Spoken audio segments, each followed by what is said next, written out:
Rabbi syrah li sadri wa yassir li amri wahlul 'uqdatam min lisani yafqahu qawli. Subhanaka la ilma lana illa ma 'allamtana innaka antal alimul hakim. Wala hawla wala quwwata illa billahil aliyyil azim. Kitab Fathul Mu'in muka surat 82, petok yang kedua daripada bawah. Petok yang kedua daripada bawah.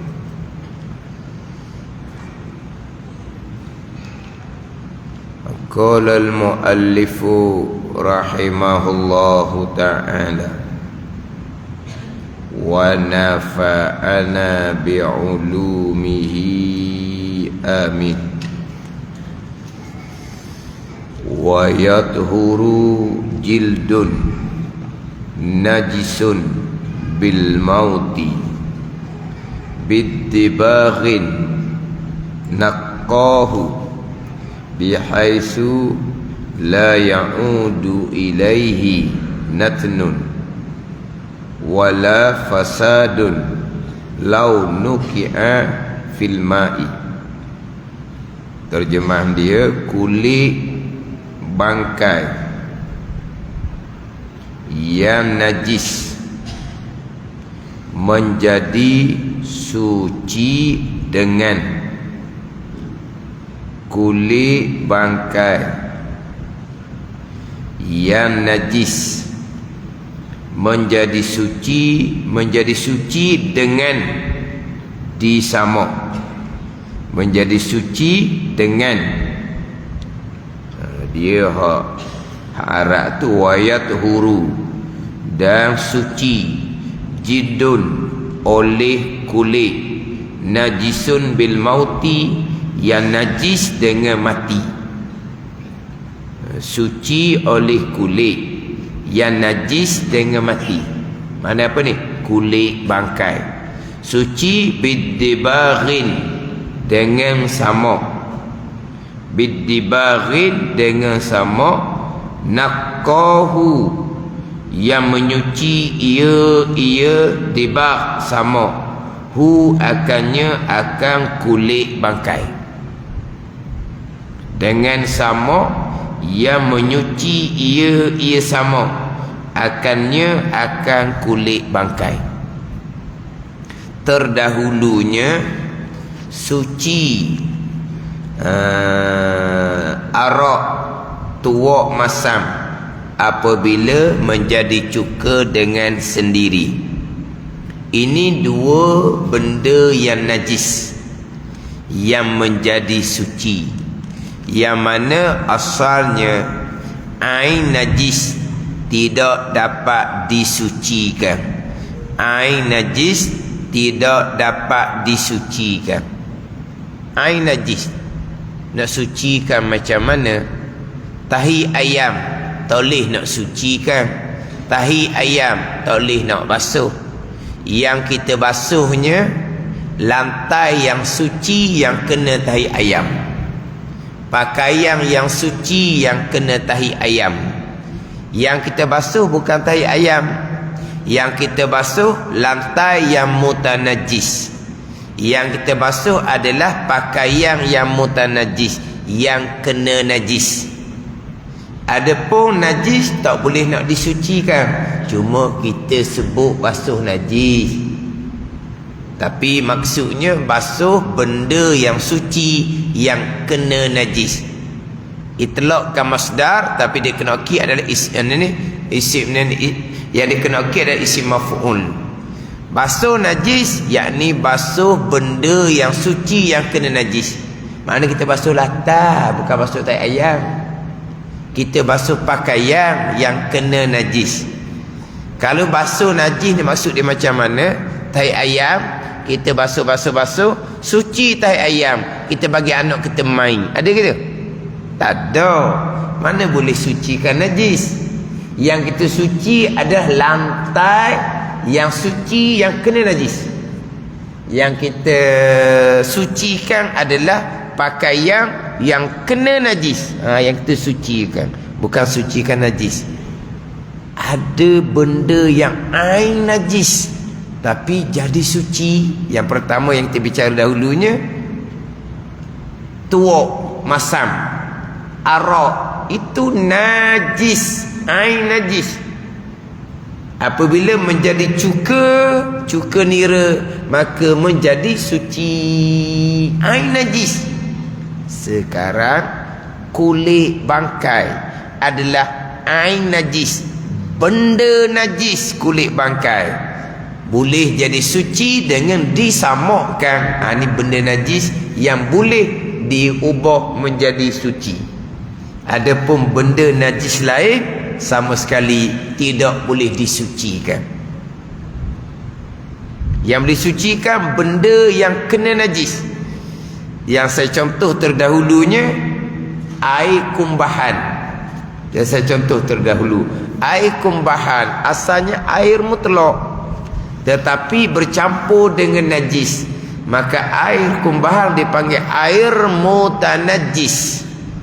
Maka di proses air kumbahan hilang sifat najis. Air melebihi 2 kolah, maka air tu dihukumkan suci lagi menyucikan.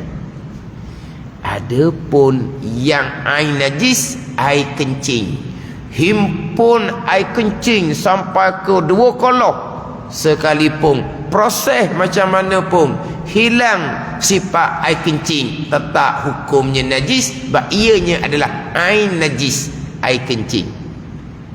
Air kumbahan air mutlak asalnya, tetapi bercampur dengan najis, jadi dia panggil air mutanajjis. Dia ada air mutlak, dia ada air mustakmal, dia ada air musyammas, dia ada air mutaghayyir, dia ada air mutanajjis. Air mutlak, air mustakmal, air musyammas, air mutaghayyir, air mutanajjis. Ada ni.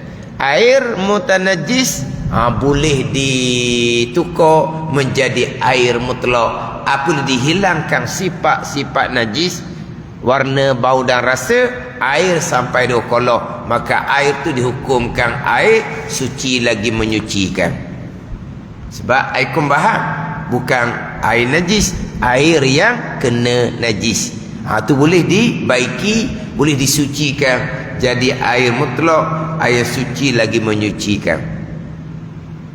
Jadi barang najis, air najis, zat najis yang boleh menjadi suci, tuak masam bertukar menjadi cuka nira, kulit bangkai yang ianya adalah air najis menjadi suci dengan disamakkan.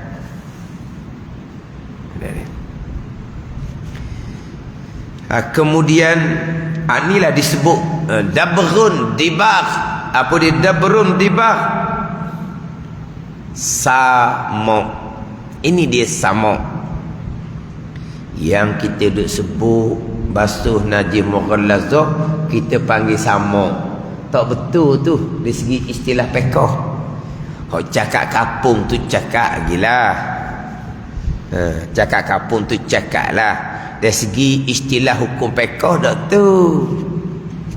Istilah hukum fiqh tak betul. Kan kita banyak kan cakap istilah ilmu tak betul. Bukan nak cerita cucu tiri ni. Acak kali nak cerita cucu tiri. Cucu tiri bukan cucu tiri, itu ajnabi. Itu satulah salah sebutan. Cucu tiri mahram. Siapa cucu tirinya?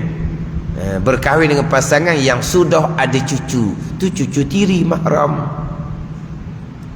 Adapun anak tiri kepada anak berkahwin dengan pasangan yang sudah ada anak dan perkahwinan terdahulu. Jadi anak tiri kepada anak kita ada anak tiri, kita ni bapa kepada anak ni tidak menjadi datuk tiri, itu ajnabi. Lagi panggil Datuk Tiri. Oh, tu dah betul. Nama tu dah betul. Ada ni. Anak berkahwin dengan pasangan yang sudah ada anak.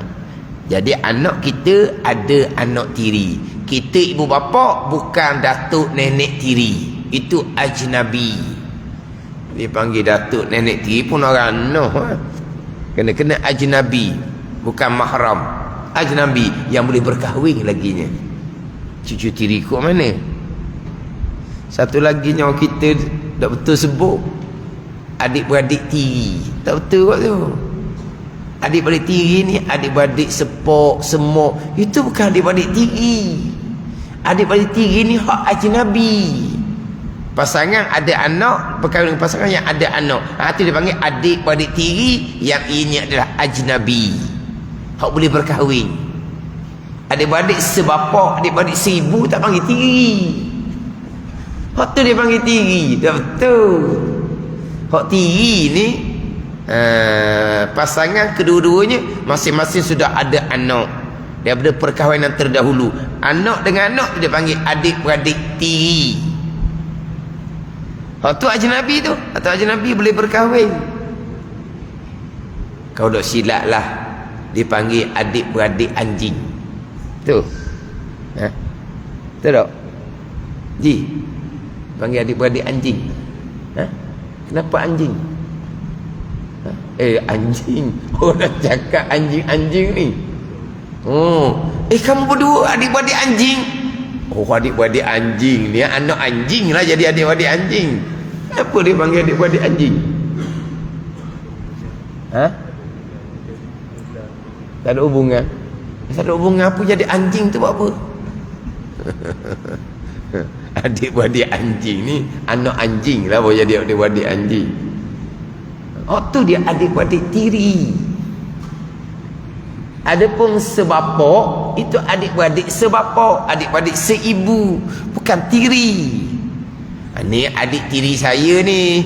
Adik tiri ialah anak hak ayah hak kemudian. Dah, itu adik-beradik seibu. Adik-beradik tiri hak boleh berkahwin tu. Tapi tak apa tu, salah sebut tak ada masalah. Tak ada masalah. Tapi bicara hukum boleh jadi keliru. Sekarang ni samuk ni.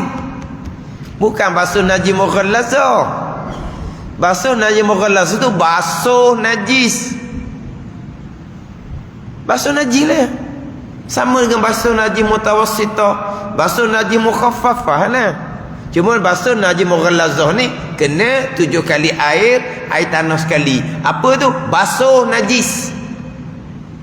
Tapi kita dah Allah kena samuk dah.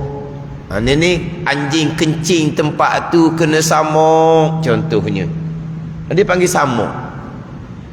Hak samuk sebenar ni kulit bangkai tak reti pun. Sebab tak diamalkan.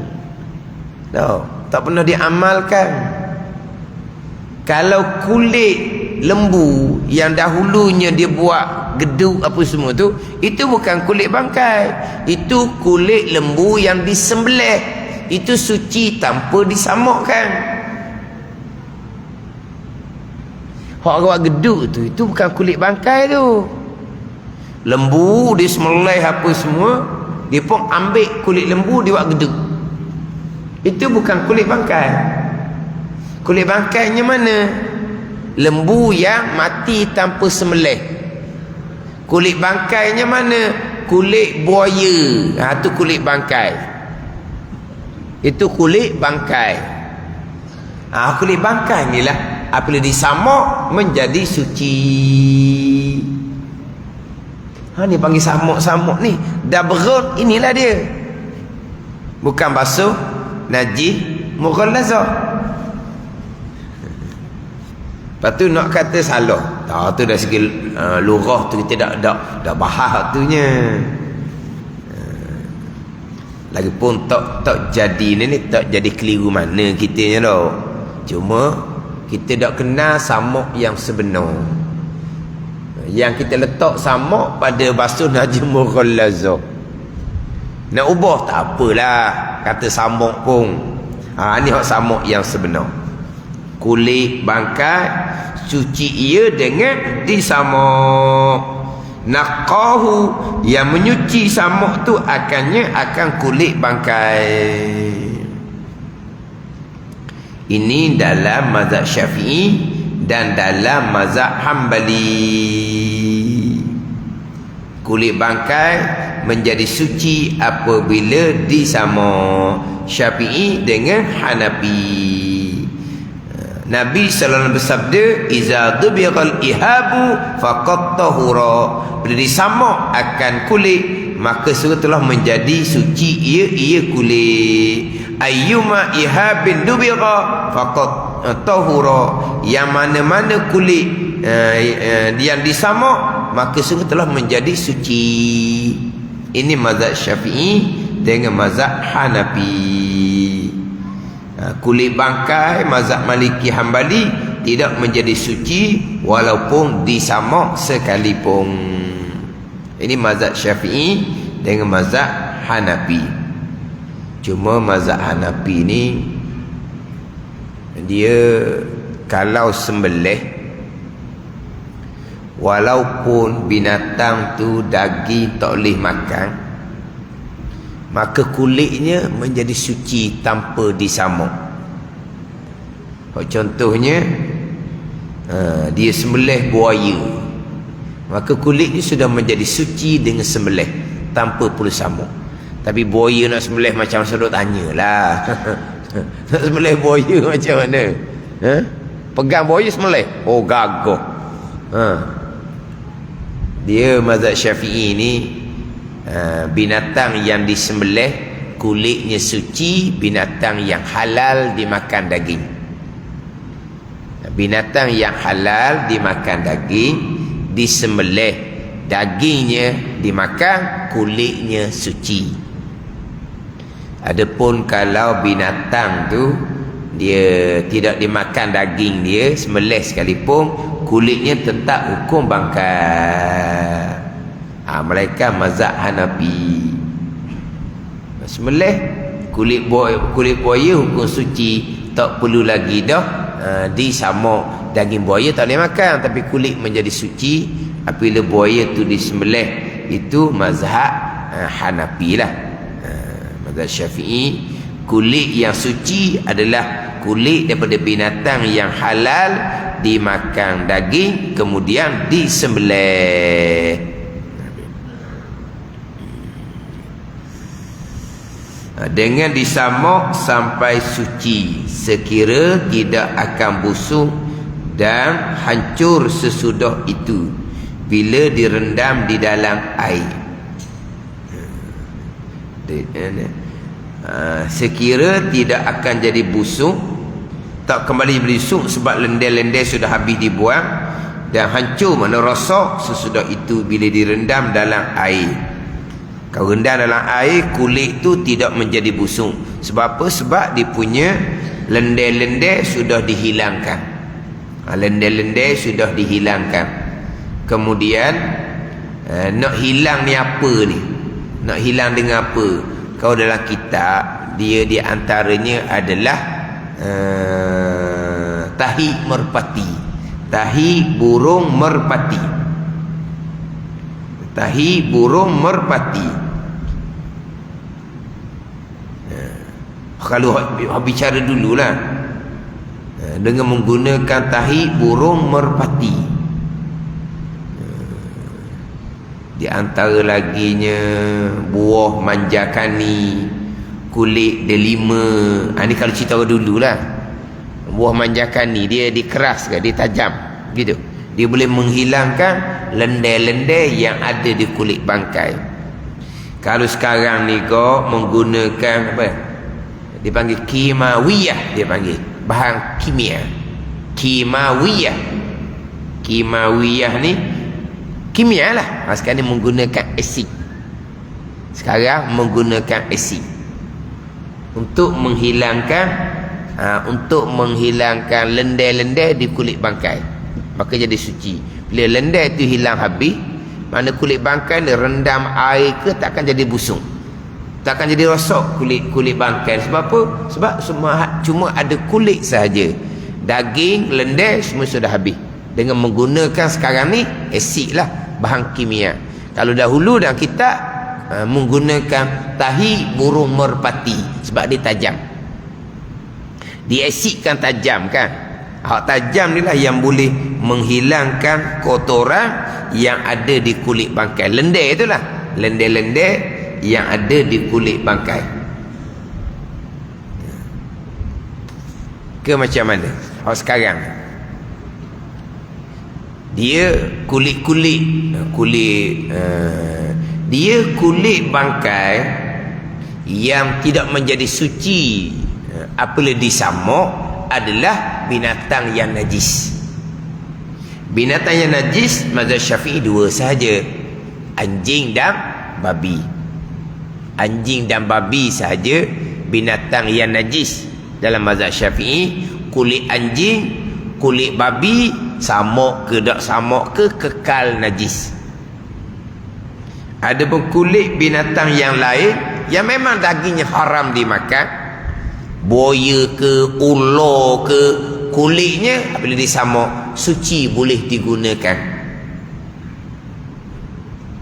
Yang mana kulit bangkai samuk sekalipun tidak akan menjadi suci kulit bangkai daripada binatang yang hukumnya adalah najis. Kulit anjing dan kulit babi. Adapun mazhab Hanafi, kulit anjing masih lagi boleh disamuk sebab mazhab Hanafi anjing tidak najis. Anjing tidak najis dalam mazhab Hanafi. Maka kulit anjing boleh disamuk, kulit babi saja tak boleh mazhab Hanafi. Adapun mazhab Maliki, babi tidak najis. Mazhab Syafi'i, anjing babi hukumnya najis. Kulitnya kalau samuk sekalipun tidak akan menjadi suci. Kulit binatang, bangkai binatang yang lain yang memang dagingnya tidak dimakan. Buaya daging haram dimakan, ular daging haram dimakan. Kulitnya apabila disamuk menjadi suci. Ini mazhab Syafi'i kita. Jadi hak kulit-kulit yang dijual tu pasti dia samuk. Sebab kalau tak samuk nak jual macam mana dia akan jadi busung. Disamuklah, disamuk menggunakan bahan asid lah sekarang ni. Yang samuk tu orang kafir. Dia kita maklumlah, menyucikan najis ni walaupun orang kafir yang buat sekalipun, bila menepati syarak maka jadi suci. Ada ni. Dia sebab menyucikan najis ni perkara yang tidak bergantung kepada niat. Adakah basuh najis ni wajib berniat baru jadi suci? Saja aku basuh lantai kerana Allah, saja aku basuh pakaian kerana Allah, saja aku samuk kulit bangkai kerana Allah, boleh disuci? Tak. Dia tak syarat kepada niat. Dia tak syarat pada niat. Orang kafir buat menepati hukum jadi suci lah. Latar yang kena najis orang kafir basuh, pakaian yang kena najis orang kafir basuh, kulit bangkai orang kafir samuk, menepati syarat suci. Dan memang kulit bangkai yang dijual tu memang mereka sama menggunakan asid, menggunakan bahan kimia. Maka kulit bangkai tu hukumnya suci. Jangan kulit babi lah. Kulit babi kekal najis. Memang disamuk tapi kekal najis. Sebab binatang yang najis samuk sekalipun kekal hukum najis, anjing dan babi. Dia dalam mazhab Syafi'i ni, kalaulah kata boleh jadi hilang dia punya lemuk-lemuk dengan jemur matahari, dengan jemur matahari, jadi hilang habis lemuk-lemuk, tidak dihukumkan suci dengan menggunakan matahari. Tidak dihukumkan suci kalau menggunakan tanah. Tidak dihukumkan suci kalau menggunakan pasir, menggunakan garam. walaupun hilang lemak sekalipun. Ini mazhab Syafi'i. Pandangan yang muktamad lah. Pandangan dhaif dan mazhab Syafi'i, janji hilang lemak, jemur matahari ke, guna tanah ke, guna pasir ke, guna garam ke, janji hilang lemak, itu pandangan dhaif dan mazhab Syafi'i. Hukum suci sama dengan pandangan mazhab Hanafi. Pandangan muktamad tak boleh, dia kena guna benda-benda yang lain, umpama tahi burung merpati yang tajam ataupun menggunakan asid. Hak ni pun perkara yang tak pernah kita lakukan dan tak pernah tengok orang lakukan. Tahu? Sebab apa? Sebab kulit yang suci, yang tidak perlu disamuk sekalipun, ke mana letak kulit lembu lepas ibadah korban? Jual? Tanam? Tanam? Ke buat apa? Buat beg. Dan ini kulit suci ni tidak perlu sama, sebab lembu tu sembelih. Ke mana pergi? Waktu pun buang. Tahu? Haji? Ke Sipang? Buat beg. Yelah, waktu kan sembelih buat apa? Boleh jual? Maknanya dia daripada korban tak dijual, melainkan hadiah, sedekah kepada fakir miskin boleh jual. Dia buat apa? Tu wallahu a'lam lah. Tu suci. Tu bukan kulit bangkai. Tu pun orang akan hilangkan lemak juga, tapi dia sudah suci tanpa sama.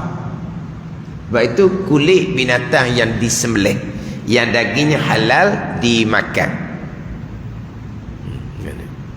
Hak ni memang binatang tu tanpa sembelih. Binatang tu tidak sembelih, jadi kulitnya hukum najis. Bila samuk jadi suci. Sehingga kan kalau disamuk jadi suci, yang binatang tu dagingnya halal dimakan tapi tak sempat sembelih, dia mati tanpa sembelih, maka daging tak boleh makan. Kulitnya bangkai najis. Disamuk je kulit bangkai yang najis itu suci, boleh makan kulit tu. Dan binatang yang disembelih, daging boleh makan, kulit boleh makan. Orang buat kulit buat kepuk orang kata dah, kan benda? Kulit buat kepuk dah. Memang kulit boleh makan, tapi cuma orang tak pandai nak buat aja. Jadi kalaulah lembu contohnya bangkai, tak sembelih, daging tak dimakan lah sebab bangkai, kulitnya najis sebab bangkai, dia samuk je kulit itu, kulit tu jadi suci, boleh makan kulit tu. Boleh makan kulit tu.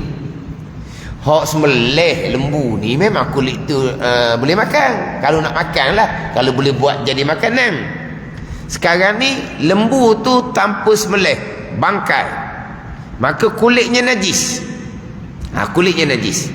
Apabila disamuk saja, kulit tu jadi suci, halal dimakan, sebab lembu binatang yang halal dimakan daging. Kalau kulit buaya dia samuk, kulit buaya menjadi suci, tapi kulit tak boleh makan sebab buaya dagingnya tak boleh dimakan. Ini cerita mazhab Syafi'i kita. Kemudian suci kulit bangkai ni, suci luar dan dalam. Suci luar dan dalam.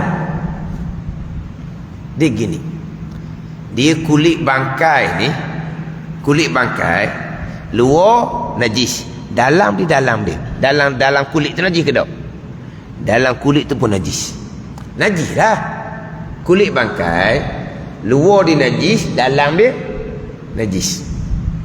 Apabila samuk dengan umpama asid ke apa ke, samuk tu hanya kena kawasan luar yang najis.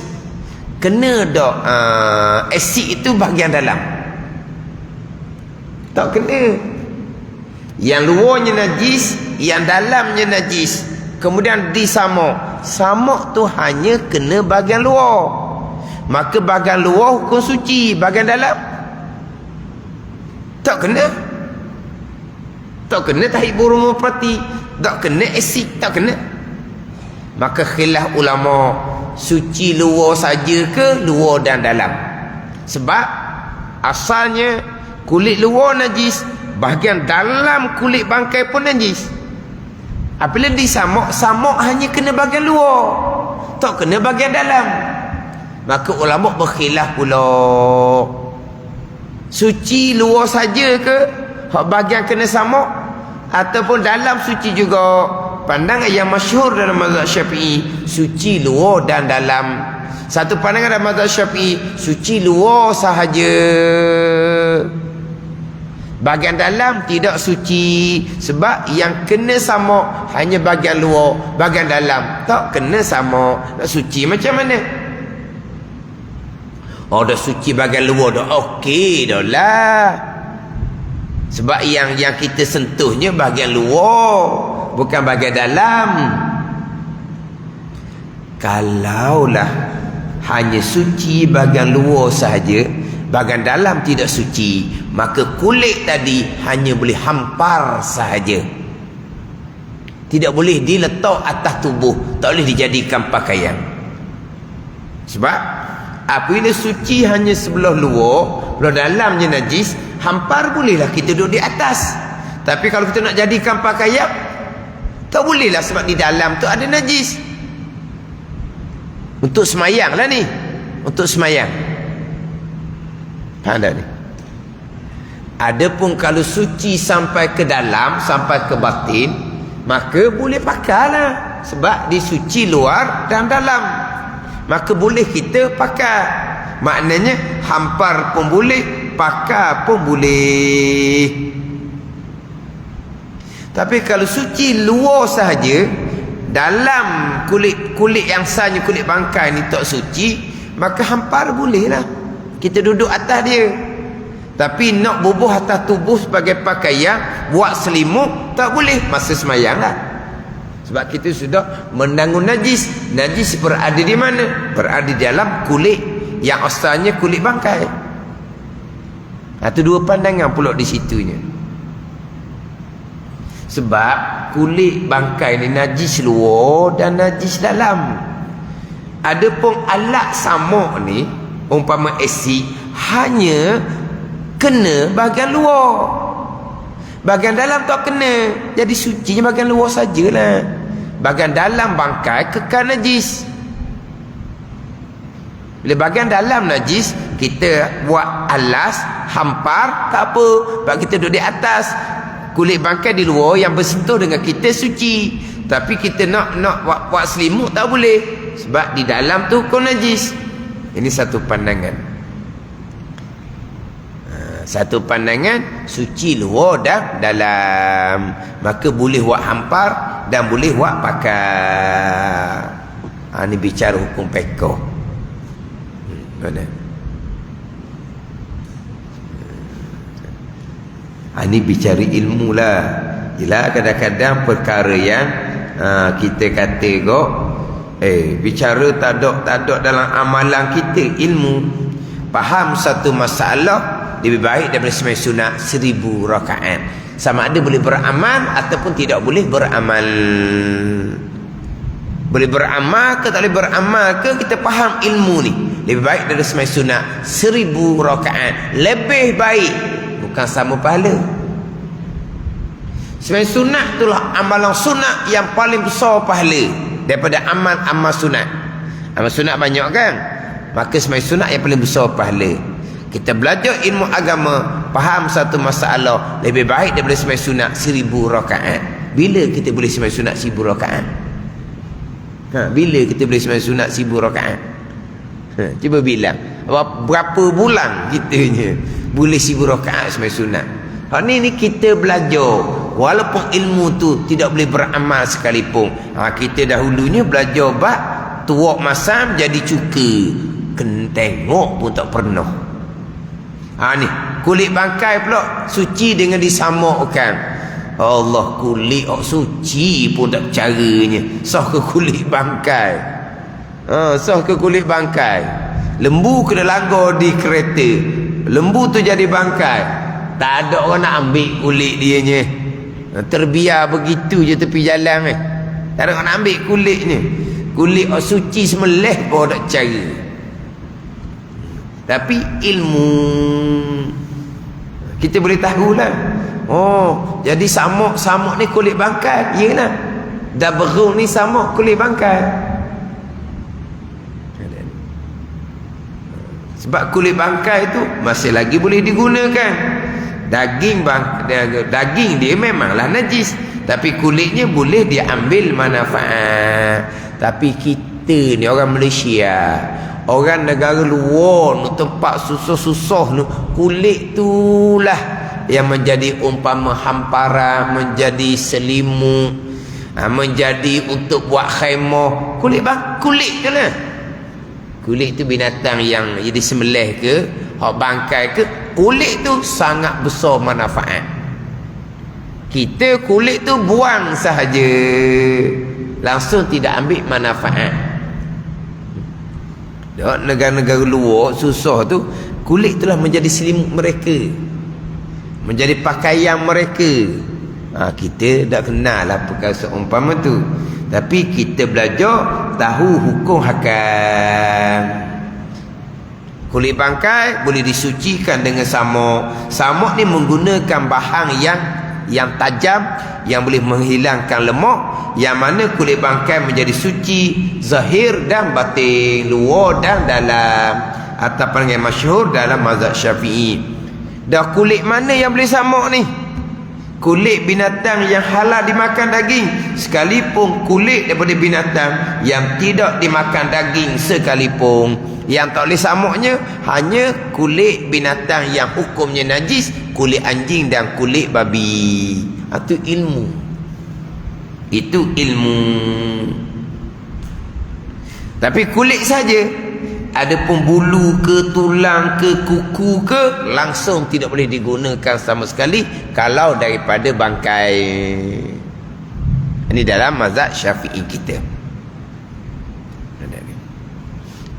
Jadi samuk menggunakan benda yang tajam, yang boleh menghilangkan lemak-lemak yang ada pada kulit. Buah manjakani, kena saya buat catatan je ni. Buah manjakani, kulit delima, tahi burung merpati, tu je. Tapi yang biasa saya belajarnya, hak masyhurnya adalah tahi burung merpati, kerana dikatakan ianya tajam. Dikata ianya tajam. Bila menggunakan tahi burung merpati, maka kulit bangkai tu jadi suci, tetapi mutanajis lah, kena basuh lah pula. Pandai ni. Sekarang dia menggunakan tahi burung merpati untuk menghilangkan lemak. Bila hilang lemak di kulit bangkai menjadi suci ain dia, luar dan dalam. Tetapi kulit tu sudah menjadi mutanajis, kena najis dengan tahi burung merpati. Basuhlah kulit tu daripada najis kerana kena tahi burung merpati. Tetapi makna kulit bangkai tu boleh menjadi suci dengan menggunakan bahan yang najis. Tapi apabila menjadi suci dengan bahan yang najis, maka kulit yang suci tadi sudah menjadi mutanajisun. Kulit bangkai asalnya zat najis, ain najis. Dia menggunakan najis tahi burung merpati untuk menyucikan, untuk menjadi kulit yang najis itu menjadi suci, tetapi mutanajis lah, kena najis sebab tahi burung merpati, maka basuhlah. Gitu je lah. Kalau menggunakan asid tak najis dah, maka tidak jadi mutanajis lah. Pandai ni, dia menggunakan tahi burung merpati, kulit tu jadi suci selepas hilang lemak-lemak dia. Tapi apa hukum kulit apabila menggunakan tahi burung merpati? Kulit yang suci menjadi mutanajis. Benda suci selepas dia samuk, yang kena najis kerana kena tahi burung merpati, maka kena basuhlah. Kulit yang suci yang kena najis tahi burung merpati. Ni kalau guna tahi burung merpati, kalau guna buah manja kani ke, kulit delima ke, maka tak jadi mutanajis. Kulit yang jadi suci tu. Tapi mana menggunakan bahan yang tajam, dia panggil, yang boleh menghilangkan lemak. Bahan yang tajam sekarang ni asid. Bahan yang tajam yang menyucikan akan kulit bangkai yang hukumnya najis dengan menggunakan bahan yang tajam. Sepenuhnya sebut asbab. Ni nak ceritanya. Semuanya sebut asbab. Tak ada kodak-kodak. Daripada awal mengajar sampai sekarang tak ada sebut menggunakan buah manjakani, kulit delima, tahi merpati yang tajam yang boleh menghilangkan lemak di kulit bangkai, guna asid yang boleh menghilangkan lemak di kulit bangkai. Makhluk bekas ke? Itu asbab. Mana kitab fiqh ni? Bidibarin naqahu, dengan samuk yang menyuci oleh samuk akan kulit bangkai. Samuk menggunakan bahan yang tajam tu yang menyucikan. Dok. Jadi suci itu perbuatan Allah, bukan tahi burung merpati, bukan asid. Tu hakiki. Yang kita bicara dahulunya, tuak masam menjadi cuka dengan sendiri, maka cuka nira hukum suci. Ada ke barang jadi sendiri tanpa perbuatan Allah Subhanahu wa ta'ala? Tak ada jadi sendiri, semuanya perbuatan Allah. Ada tak kita fiqh cerita kodak-kodak? Tak ada. Tuak menjadi cuka dengan sendiri. Dengan sendiri. Mana sendiri? Semuanya perbuatan Allah. Sekarang ni sama dengan menggunakan alat bahan yang tajam yang boleh menghilangkan kotoran lemak-lemak di kulit bangkai. Itu makhluk belaka, maka tak payah bekas. Itu hakiki pegangan kita. Yang kita bicara asbab. Jadi kitab fiqh sepenuhnya bicara asbab. Semua bicara asbab. Ada ni. Istinja dengan benda yang kasar yang boleh menghilangkan najis. Istinja dengan air yang boleh menghilangkan zat najis dengan sifat najis. Semuanya cerita asbab belaka. Semuanya cerita asbab. Berubah air kerana benda bergiam-giam. Berubah air perbuatan Allah. Bukan tanah yang merubahkan warna air, bukan daun yang merubahkan warna air, bukan buah yang merubahkan warna air. Semuanya perbuatan Allah. Makhluk tak bekas sama sekali. Itu pegangan. Kalau saya contohnya, pakaian yang menutupi aurah sebagai syarat sah sembahyang. Tertutup aurah kita bukan pakaian yang menutupi aurah kita. Allah yang menjadikan aurah kita tertutup, bukan pakaian, bukan kain. Kalau berpegang di akidah semata-mata zat kain inilah yang menutupi aurah kita, tak berkait dengan perbuatan Allah, kafir ijma' ulama. Ni tertutup aurah kita ni sebagai syarat sah sembahyang. Yang menutupi aurah kita kain lah, baju kain yang menutupi aurah kita, syarat sah sembahyang. Tapi adakah kain yang menutupi aurah kita? Tidak. Tertutup aurah kita perbuatan Allah Subhanahu wa ta'ala. Kain makhluk tak bekas sama sekali.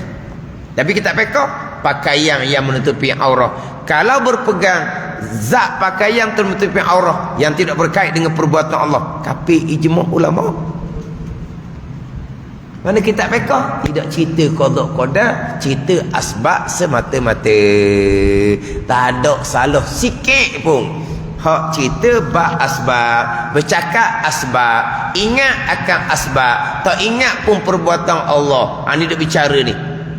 Menyucikan kulit bangkai, tak ingat pun af'alullah. Sebut pun tidak af'alullah, ingat pun tidak af'alullah, tak ada apa. Tapi pegangan kesemuanya adalah af'alullah. Hanya bicara asbab semata-mata. Wa kakalbin wa khinzirin wa far'i kullin minhuma ma'al akhar au ma'a ghairihi. Nak pergi pula kepada najis mughallazah, anjing dan babi. Wallahu a'lam. Bismillahirrahmanirrahim. Alhamdulillahirabbil alamin. Wassalatu wassalamu ala sayyidil mursalin wa ala alihi wa sahbihi ajma'in. Allahumma ftah alaina futuhal arifin. Allahumma allimna ilma akdamin wa fahimna famas sabiqin warzuqna ruqat talibin. Allahumma zidna ilman wa alhiqna bis salihin. Wa sallallahu ala sayyidina Muhammadin wa ala alihi wa sahbihi wa sallam. Walhamdulillahi rabbil alamin.